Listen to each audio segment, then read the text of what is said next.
welcome, man, to another episode. I think they say it of 1 million Black Men. Look, so happy to see everyone here. Excited. We're gonna get some real good and secret today.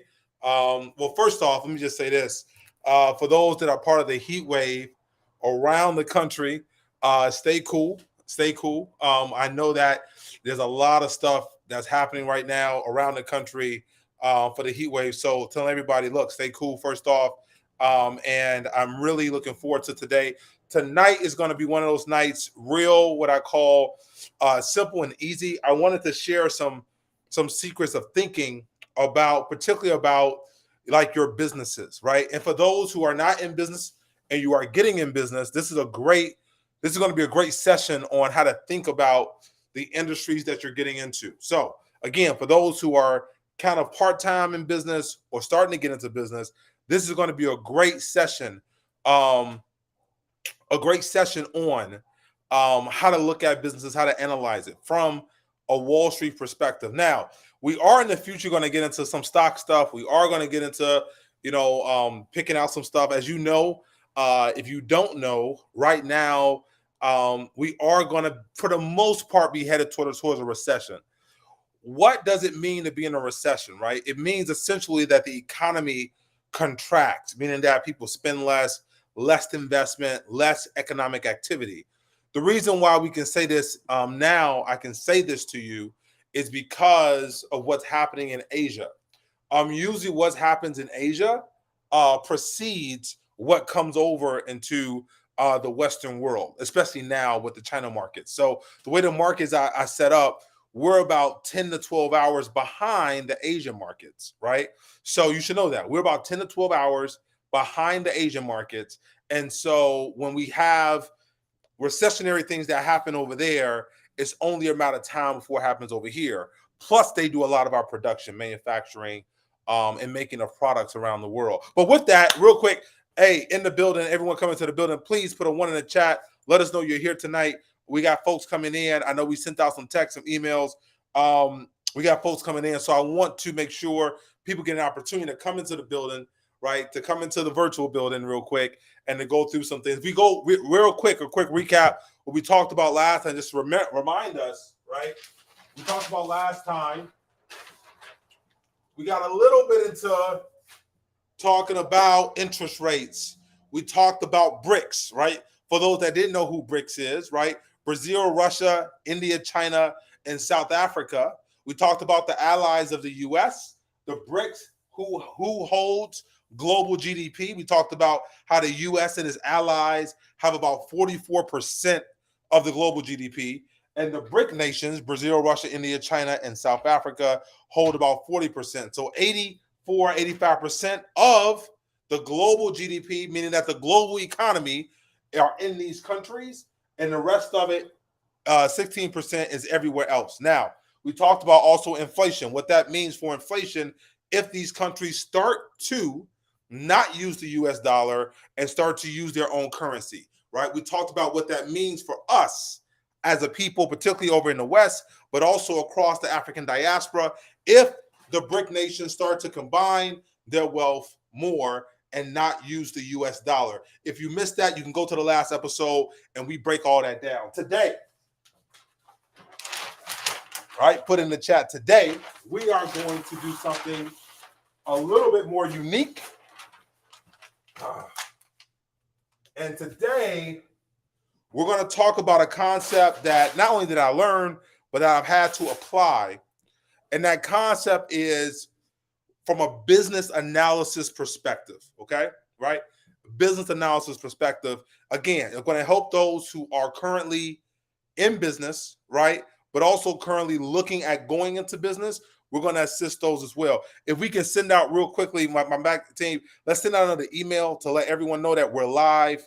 They can jump in so that they know. Okay, so here we go. All right, so I want to let me pull up the chat real quick. Just in the chat, I want to see what people are saying. Welcome, Dr. Marlon, everyone else. Welcome. I had some tough Tracy, Neil, welcome, Thomas. Welcome, Neil, everybody. Welcome. Dexter, hey, let me say this to you real quick. Had a tough weekend. I know we canceled Monday. Some other things. I lost one of our matriarchs in my family. I lost my grandmother. We'll have the funeral going on next week. But I got to tell you, it's funny when you lose. She was kind of like my mom. My mom had, some challenges, mentally, some sickness, and you start to realize, for those that are in here have lost a spouse or lost a parent, you kind of you have a deep understanding. It's funny, no matter how empathetic or how much you try to understand, until you have lost a parental figure in your life, I see how it's hard to relate to until you have lost that, right? Because you realize that it's something that it's just not replaceable, right? You that the spirit of that person. Thank you, Tamika and Trinell. Thank you, Thomas. And so, I'm kind of going through that. I wanted to go live today because I wanted to, give, right? A lot of times I think the best time to when you're enduring suffering, right? Sometimes the best thing you can do is just choose to give to other people. And somehow I think God comes and helps to soothe your own suffering because you're giving to other people and you're choosing to serve instead of just sit in your grief. So hopefully tonight, you guys feel very well served and help through this, the way of thinking about this. Now, real quickly, right? So let's talk about this, right? Because when you talk about business, you talk about industries, okay? You talk about industries. Like, how do you choose the space to go into? Or if you're currently in a space, how do you analyze, right, what to do and how to do it, okay? It's a very important, what I call, concept and understanding of how to really choose mentally, okay, how to make decisions. Because the reality is, here's the reality, okay? The reality is that in all that we do, whether it's our family, whether it's our business, our work, whether it's our love life, whether it's our whatever space, spiritual life, it's about decision making. And here it's truth. The more you have framework in making those decisions, you can make faster decisions, but also more efficient and quicker decisions. That's why, when I think of my grandmother, who, she was almost approaching 90.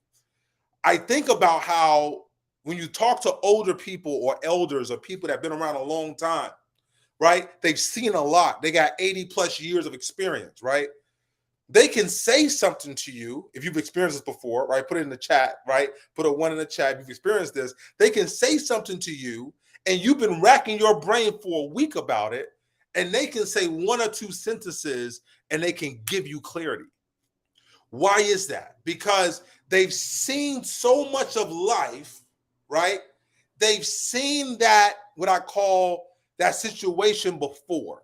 They've seen that situation before. So it's nothing new under the sun, right? So they can make a decision and say, hey, son, daughter, hey, that ain't gonna change. So you might as well go ahead and move that out the way. Okay. Hey, son or daughter, hey, you know what? Go ahead and go that direction. I was talking to a friend the other day, and they were thinking about getting into the cannabis business over in California like 10 years ago. They were thinking about this space, and they didn't know what to do. They were kind of, conflicted about, getting into it. Should they do it? And it was their grandmother. It was their grandmother that said to them, hey, child, I've seen this. This is going to be big. They're going to move, because I guess she saw prohibition with the alcohol. The grandmother had saw other things that have been illegal, right, that have become legal. And she just knew, hey, look, you need to go ahead and do that, and gave her the wisdom and insight in order to move.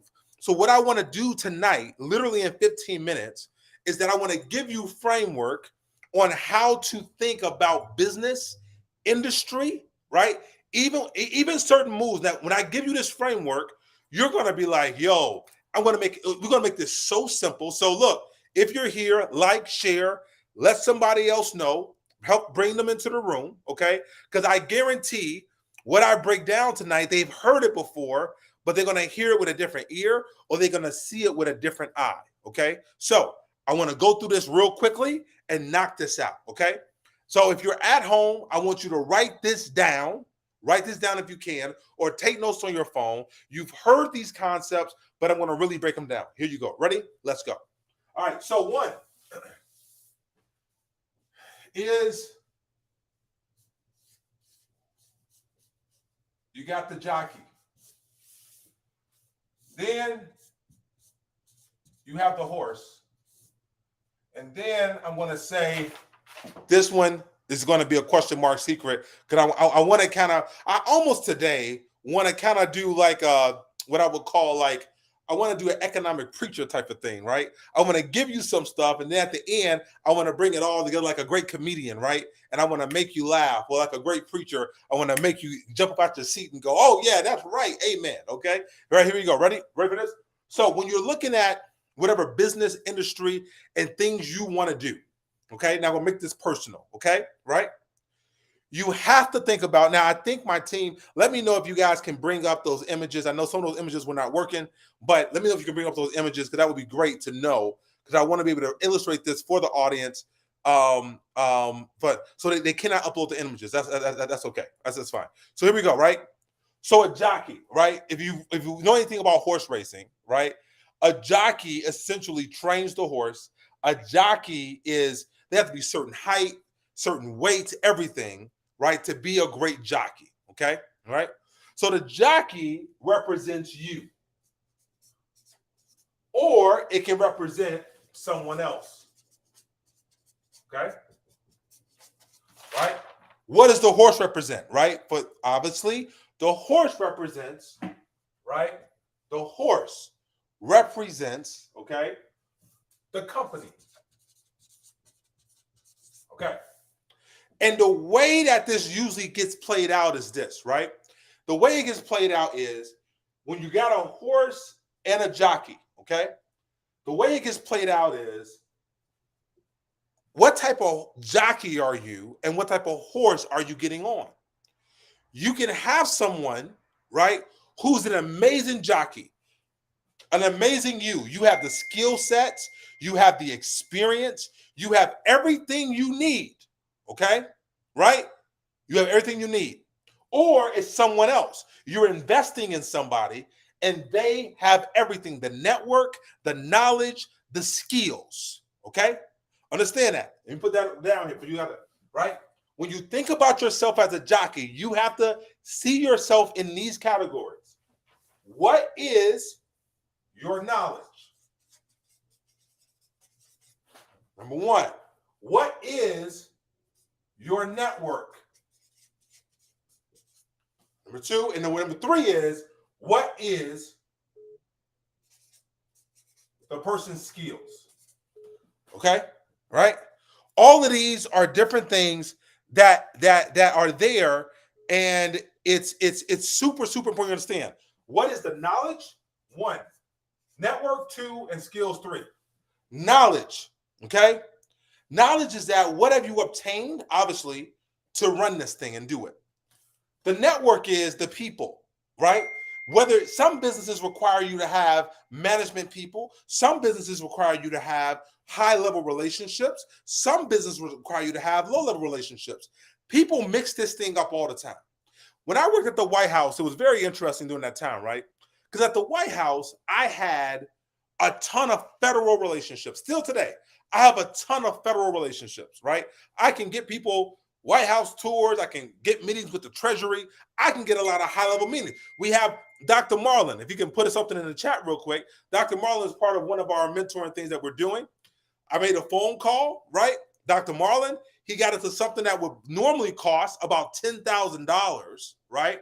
I got him in, made a phone call. He stepped in. He ended up meeting with like 20 or 30 ambassadors to talk about, right, his product, service, and what he offers in cybersecurity, right? That's because I have the network. My federal network is like that, right, on a national and international level, okay? Okay? Now, I had people that misconstrued that sometimes, and they would talk to me about a local city municipal problem in some city of 50,000 people. Because I had a federal network, now I could probably make some phone calls, get some network, some connections, true. but I didn't have the local network that it required to get those things done. What I mean by this is that as a jockey, you yourself, you have to think about what is your network? Like, where do you naturally have tentacles where when you speak, when you say things, people are going to listen? When you do things, people are going to follow, right? When you expound on things, people are going to pay attention. Your network, okay? A lot of people think because they have the skills or the knowledge that they're okay. No, when you think about the jockey in business, the CEO, the entrepreneur, the executive, whatever name you want to use, you have to think about their knowledge, the network, and the skills. And I will tell you this. This is what I would tell you. I would rather have somebody who has knowledge and network than just skills and knowledge, because it is harder to get someone into networks than it is to give them skills and get knowledge. Now, some of you guys in your businesses right now, when you think about how to get out of your business, right? Because you're running your business day to day, the way you get out of your business, that you need to hire somebody that has similar skills, yes, but also network and knowledge. When I want to hire an executive in one of my, let's say, transportation companies, right? I'm trying to find somebody who already has relationships inside of our station, relationships with some of the local politicians, things that are local, because that's important for the position, for the network. Let's talk about the horse. Here we go, right? What is the horse? The horse is the company.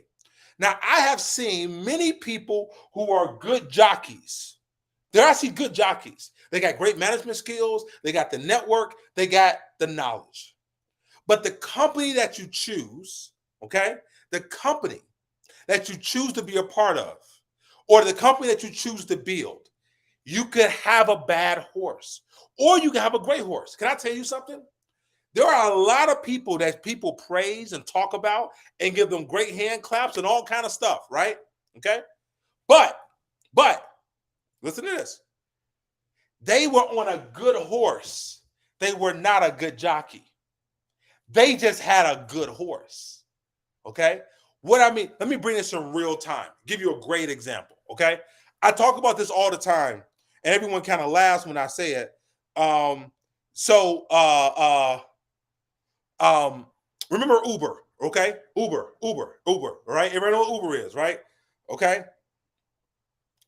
And in Uber, now everyone thinks, oh my gosh, Uber is just making a ton of money. Uber, I mean, we all Uber. We spend, your Uber budget is blowing your budget, right? Because you Uber all the time, right? Look up Uber right now and look at the stock. I want you to look at that financials. Just go put it in Google. Say Uber financials or Uber stock or whatever the case is. And what you're going to find is that Uber is still losing hundreds of millions of dollars today. Uber. I know you say I Uber Eat. I use Uber packages. I use Uber everything. Okay, hold on. I want you to hear me out. I want you to hear me out, right? Because when Uber was emerging, anybody remember when Uber didn't exist? I was around when Uber didn't exist. I was around when you had to call, beg the cousin, the auntie, whoever, to get you a ride because you didn't have a ride to get somewhere. You couldn't just use Uber, right? Okay? So Uber was a great horse. Still is, for the most part. Uber and Lyft. You pretty much got two people. It's an oligopoly, okay? But I would say to you, Uber has had a bad jockey, especially the founders. They built up the company. It was a great horse. Like, it was like, yo, horse, let's go, right? But they never knew how to make the company profitable. To this day, Uber is not profitable. And I know that's crazy for you to think about. To this day, Uber cannot make a profit. They have so many investors in it. They have so many people with their money in it that everyone's just holding on, hopefully like Amazon, and they're just hoping that Uber's going to figure this out one day. But I would say to you that Uber, okay, was a great horse, but had really bad jockeys. The founder, Travis, went on, right, to found another company, okay, right? He's really good at finding great horses. But it failed. He did some type of shared kitchen called Cloud Kitchen with some type of thing on there, right? He's great at picking horses. He's great at picking companies and spaces that make sense. But for some reason, he doesn't know how to make it profitable. He can't turn the corner on it. And I would say to you today, ladies and gentlemen, we have a lot of people, right, who can raise money, okay? They can pick companies, but they're not good jockeys. And you have a lot of people who are actually good jockeys, man, but they're not on the right horse. How many of you have felt, okay, at some time or some point, that you were a good jockey, but you have picked a bad horse? Put a 1 in the chat. If you have felt at a time that you had the knowledge, the network, and the skills, but the horse, the company, right, was not the right company. It just was not the right thing, okay? So you have these, or you can have a really good jockey on a bad horse, a good horse with a bad jockey, and vice versa. Now, don't leave yet, because I got the question mark, okay? Got the question mark here. So what happens when you have a good jockey, you have a good horse? And we're about to wrap this thing up. What happens when you have good jockey, good horse? Good jockey, good horse. Why did I put the question mark there? Because this can happen. You have somebody that is the right person. It's also the right company, but somehow the thing still fails. Jockey, horse. Jockey, horse. You got the right combination. It's the right combination. But somehow they fail. How is that? Because, write this down, what also matters in your decision making. Now, you're not going to be perfect. You got to make the mistake. Let me say this to you. You got to make these mistakes in order to learn the truth of what I'm telling you here. You ready for this? Because what also matters is the track. You can have a good jockey, you can have an amazing horse, and you can be on the wrong kind of track. Good jockey, amazing company, amazing CEO, but the track, what does the track represent? What is the track? The track is this. The track is industry. The track is regulation. The track is, hold on, popular sentiment. I'm going to give you some examples of tracks where you had good jockey, good horse, and you had some crazy tracks. Let me give you real quick, right? Social media. When social media was launching, moving, everything else. Look, before Facebook took, I remember you had classmates, you had Friendsters, okay? You had Friendsters. You had MySpace. Anybody have MySpace, right? You had amazing social media apps that were growing very well, jockey horses, but the track was not ready for them. Regulation was not ready. Popular sentiment was not ready. They were too early to the game. The industry wasn't ready. The adoption was not ready. Anybody remember Napster back in the day? Napster? If you remember Napster, man, put Nap in the chat. I want you to put Nap in the chat. Nap came out and completely disrupted the music industry. I remember, I think it was Rolling Stones or Zeppelin. They got on national TV saying, oh my gosh, we're losing so much money because Napster, people are downloading our music for free. Sean Parker changed everything. And guess what? Napster got shut down. Shut down. Hold on. Napster it's the same thing Spotify was. It's the same thing Tidal is. The same thing Google Music is. Hold on. Wait. All Napster has Sean Parker, the one who mentored Mark Zuckerberg, that became the richest man in the world through Facebook, or one of the richest, right? Right? Sean Parker, great jockey, had a great horse, okay, Napster, but still failed. Why? The track was not ready. The regulation was not ready. The industry was not ready. The popular sentiment was not ready. And I'm going to tell you, some of you guys are in business or you're in an industry right now, and it's not you, it's actually not the company. You're just in a bad track.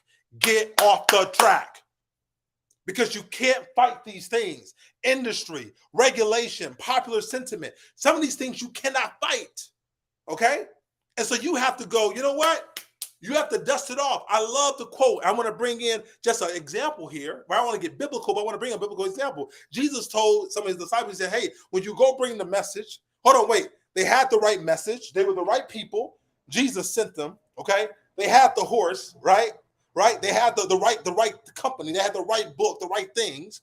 But when they walked into that place or whatever city it was, they didn't receive him.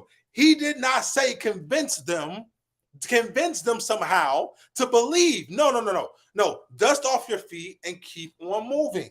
Because when this happens to you, you can't listen to me. A lot of entrepreneurs and business people alike, they make this mistake. They stay on tracks. Well, I don't want to be wishy-washy, or I don't want to seem unstable, or I don't want to see. What's going to happen is that you're going to spend your money, and you're going to be broke. I was talking to a friend the other day. They were in a special med spa space, and they were doing some things. I forgot, I think it was in Nevada or Arizona. It was something like that. It was somewhere on the West Coast. They were doing some things, right? They were killing it. Like, it was a way to do like liposuction at like a fraction of the price. They were killing it, right? For those that are West Coasters, you know how y'all are with that whole beauty space. You know what I'm saying? So they were killing it, right? All of a sudden, they were a threat to to like the other industries. So they put regulation in place that limited their business. Guess what? It's over. You know, it doesn't matter how great of a jockey you are. Doesn't matter how great the horse is. If you're in a track, if that jockey's on that horse, right, and that track is gravel, I don't care if you got a stallion, you got the fastest horse. I don't care if this jockey's been around for 30 years.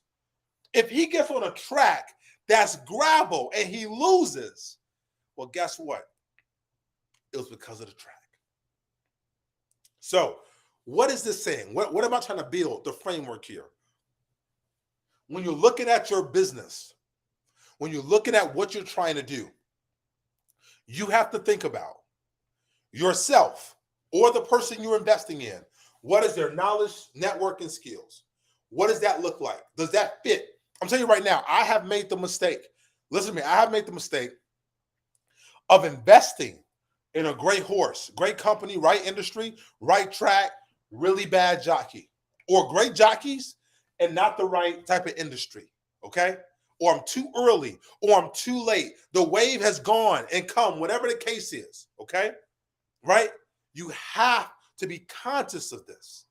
Because if you're not conscious of this, what will happen is in business, you will keep hitting your head over and over, and you're trying to figure out, why am I not making it? Why am I not succeeding? Why am I not hitting it? Because sometimes if you're on the wrong track, ladies and gentlemen, just kick the dust. Call it a day. Hey, lick your wounds. You spent the money. Hey, start somewhere else, okay? Just trust me on this. You're going to save more time leaving the bad track than do. I was just talking to, give you another example. I was talking to someone who's in real estate development. True fact. An amazing top tier real estate developer. But they're in an environment that has a whole lot of regulation.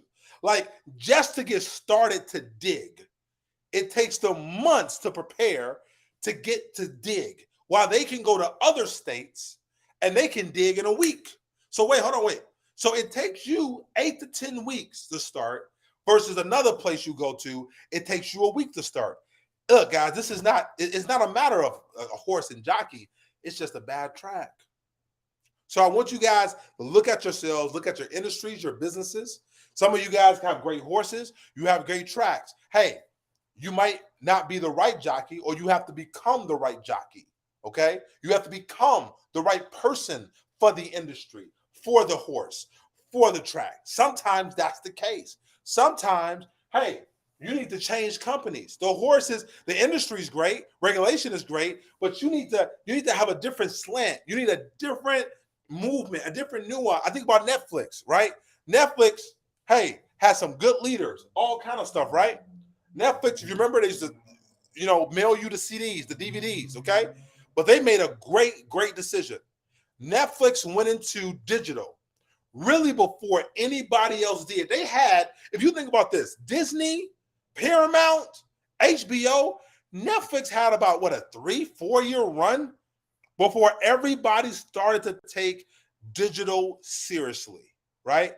Okay, they had the right track, they had the right jockey, but they changed the horse. They made the company different. They said, let me move out of this DVD space and let me move into this digital streaming space that we believe are the future. So now they have about 200 subscribers. Everybody's paying them $10 a month. You do the math. Hey, that's $2 billion a month.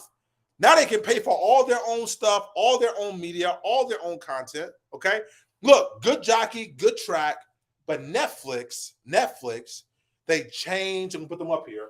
Netflix changed the horse. Okay, they changed the horse.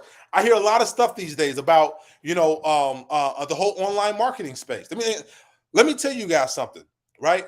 While you're interested in online marketing, this space is about to get regulated. I can guarantee it.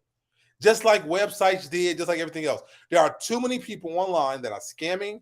There are too many things that are coming out that are hurting. Look, there's already regulation, but I can guarantee you that more regulation is going to come, and it's going to hurt people's progress and being able to move quickly in the online marketing space, because that's what happens. The tracks can change, the industry can change, and also popular sentiment can change. Okay, this is a hard one, guys. Look, if popular sentiment changes on you, I got to tell you, you just got to move. Hey, remember when mask was the hottest thing in the world because COVID was going on? Boy, I know a lot of people that made millions in masks, but then popular sentiment changed. People were like, I'm okay. I didn't get that. I didn't die yet, so I'll be okay. All right. Look, this has been great, man. I love these sessions. I hope, hey, if you got something out of this, real quick, put a 1 in the chat. Put a 1 in the chat if you got something out of this. I just wanted to kind of go in tonight, even on the eve of my grandmother's death. I wanted to kind of go into this and talk about it, because I think about, again, when you're going through things, sometimes the best thing you can do is just. And so, look, I love this community. We got some things coming down the pipe. I'm going to announce it on Monday. If you're available, please be ready on Monday, because we're going to announce our next challenge. I'll give you a little bit of a sneak peek of our next challenge we're going to do, advertising across the nation and the world. But we're going to call it, it's going to be for Black men and Black people again, but we're going to be talking about receipts, right? So everybody that's going to be on there, they're not going to be people that are just popular. Look, I got to tell you, I'm all good with being popular, but not just people who are popular. They're going to be people that have receipts. And that's a big difference. That's a big difference, right? When people actually have receipts, meaning that they actually, thank you, Will, they actually have the proof in the pudding, not just made the money. Because sometimes, like I just showed you, sometimes people can make money on a fluke. Hey, you a bad jockey. You just got on the right horse in the right track and you won the race. Hey, more power to you. Nobody, hey, get it how you get it.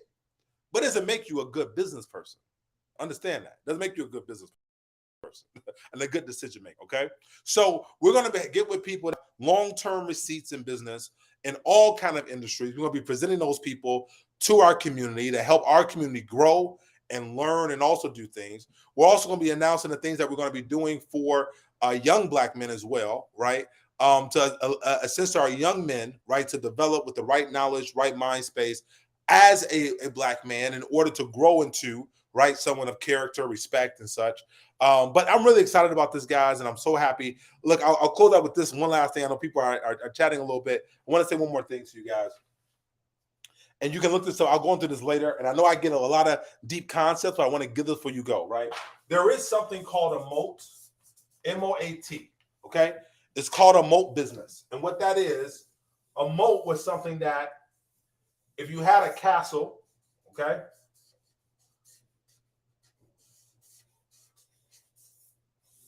right? If you remember back in the medieval times, a lot of people that had castles, right, they would have like a river around it, right? A little river around the castle. Okay, that was called a moat.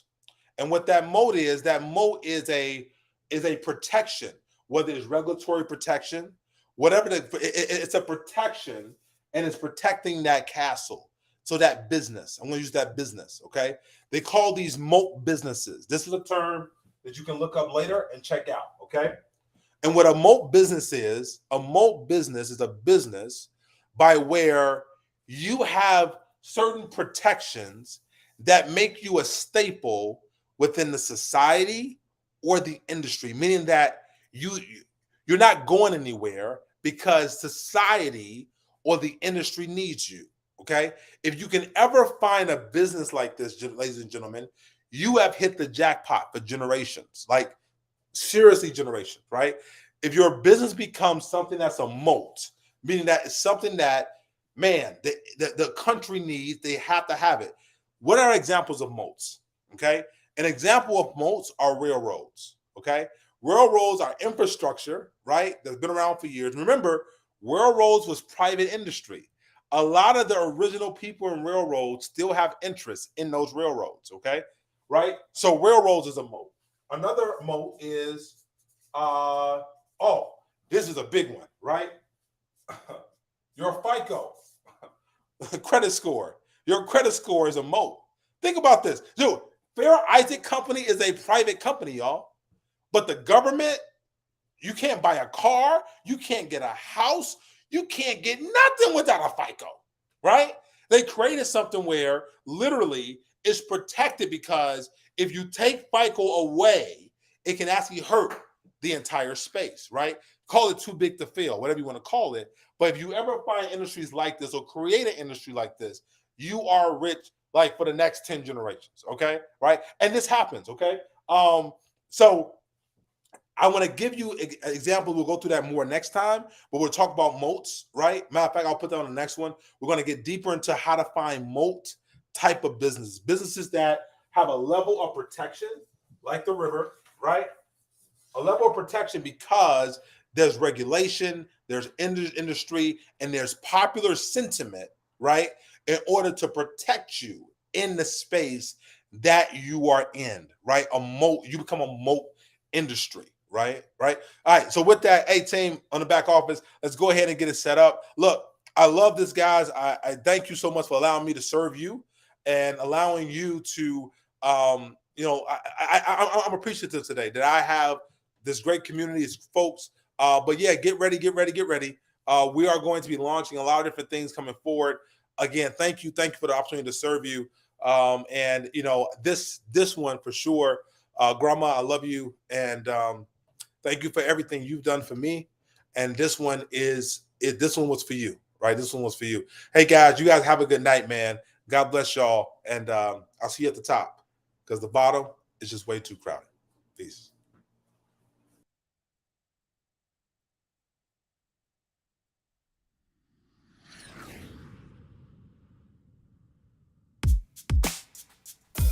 Calling all black men. This is a call to action. An action call. Calling all black men. This is a call to action. An action call. For 1 million black men. I am Kwesi to put you on a call path to win. This is not a Zoom call or a call on Facebook Live. Though we are virtual, we are live. Not a call on TikTok like MLB black men, we are on the clock. Not a call from Snapchat. Move back, my bat. We are on first base to Isaac Hayes Jr. fan base. We have an eye line on third base. Grand Slam, not a call from Instagram, as we don't need validation with blue checks. We are the true checks. We do checks. We write checks. We are the right checks. We do family checks. We check in on our sons and our daughters. We are black men who walks on waters, because our children like to FaceTime. We are black men who FaceTime. Let's FaceTime. This is still not a call from an Android or an iPhone. It is extraterrestrial to phone home.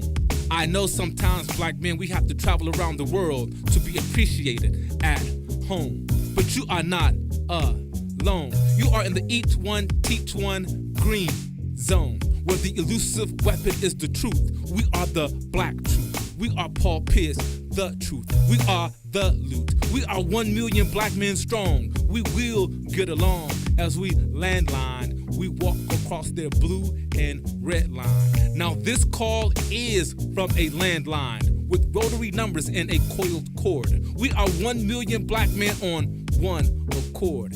This cord and phone transmits a dial tone, whether a local call or a call of long distance. Regardless of the distance, it connected us. Social media unconnected us.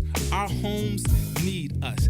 They soul feed us. And not just food that give us niggas-itis. I write this, our homes bleed, sweat, tears for us.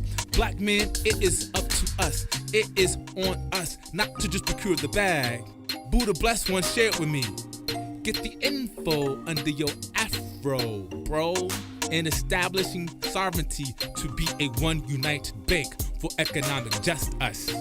Black men, we must set up a family trust to an estate, because right now everything is at stake. Because we can't lead from behind, from your behind to your mind. They are public with their malevolence as they use artificial intelligence in this age of information. Elon Musk bought Twitter to gather more of our information. So if I have to be the Starlink, I will break the Starlink for 1 million black men. But I won't condone our culture with misuse of our information. So I grant you David Anderson for this financial literacy education. DA went from shy Southside streets to JP Morgan, Goldman Sachs on Wall Street. From Chicago State to Harvard. At 19, he fathered the economics in his family house. DA served in President Obama administration at the White House. He lived in China for 3.5 years, learning the Chinese economy, the renminbi.